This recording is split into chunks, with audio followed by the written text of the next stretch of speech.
सान फालिदों जोङो थारमाने केम्पआथ' जोंनिया होखाजानायसो नालाय थांनाय जानुवारियाव होखारजादों जों बेखायनो आफादाथ' दं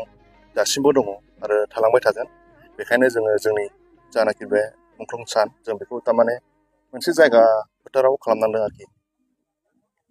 सेन्ट्रेलि फालिदों उदालगुरियाव फालिदों आरो क'क्राझाराव फालिदों आरोखि मोननै जायगायाव फालिदों आरोखि उदालगुरिनियावहाय थारमाने बबे जायगायावहाय गोथै हाखर दङ गावनि थुमावहाय बेयाव खालामफैदों आरोखि उदालगुरिनिया ओमफ्राय जों क'क्राझारनिया केम्पनिया जों बेहाय खालामफैदों आरोखि नोंथांमोननि जाखिनि दाबि माबायदि सावरायनाया माबायदि सोलिगासिनो सावरायनायखौ जोङो दाख्लै इलेक्सननि जोबखांनायनि उनाव जोङो मोनसे एपिल खालामदों आसाम गभर्नमेन्टखौ ओमफ्रायो आसाम गभर्नमेन्टनि CMखौ चिफ मिनिस्टारखौ ओमफ्रायो प्लास जोंनि BTRनि CM जोङो बिसोरनो थारमाने जोङो आपिल लेटार हरदोंमोन जाहाथे जोंखौहाय पुलिसफ्रा बा पुलिस पार्सनेलफ्रा थारमाने जोंखौ डिस्टार्ब खालामा जों गभर्नमेन्टजों सावरायफिननो रेडि होननानै जोङो एपिल खालामदोंमोन दा बे एपिलखौ खालामनायखौ बिसोरो मोननानै दा जोंखौहाय रेसपन्स हरफिनदोंखि खम समनि गेजेरावनो माबागोन मा होनोमोनलाय सावरायनाय जासिगोन आरोखि आसामनि CMजों गाहाय मा मा आयदानि दा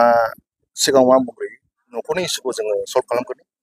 बिनि उनावहाय जोङो दस्रा न'खरनि इस्युखौ सल्भ खालामनो नाजागोन आरो जोंनि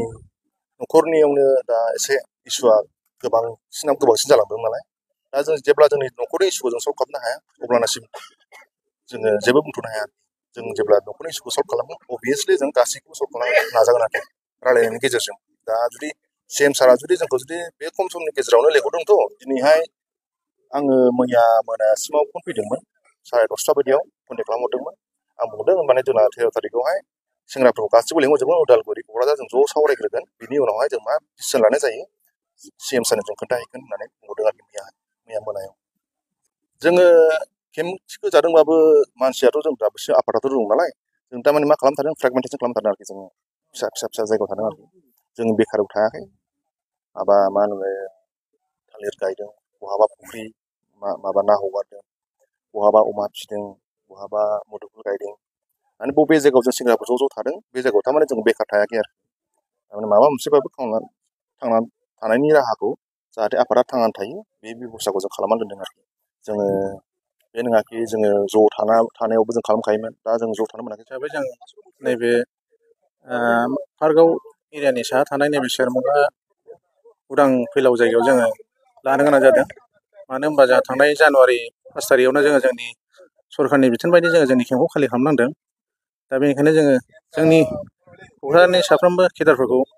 लेंहरनानै नैबे फोथाराव खुंनाय जादों आरोखि